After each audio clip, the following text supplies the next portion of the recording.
Oh, you're still here. So, what about we talk about this? I've been framed a lot, in online and even real life. Why is the villain always the villain in the hero's story? No, I meant, if the hero tells the story.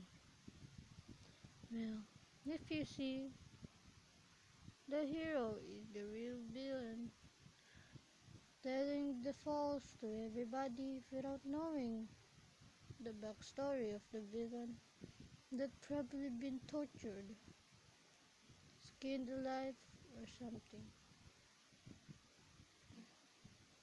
Some villains are just broken-hearted, and some are just traumatized.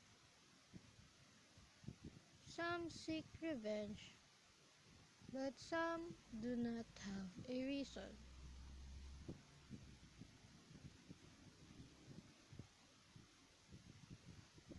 The hero tells, but he lies. The villain's beg is always not heard. Your voice is the one to lead. But then so you believe the hero.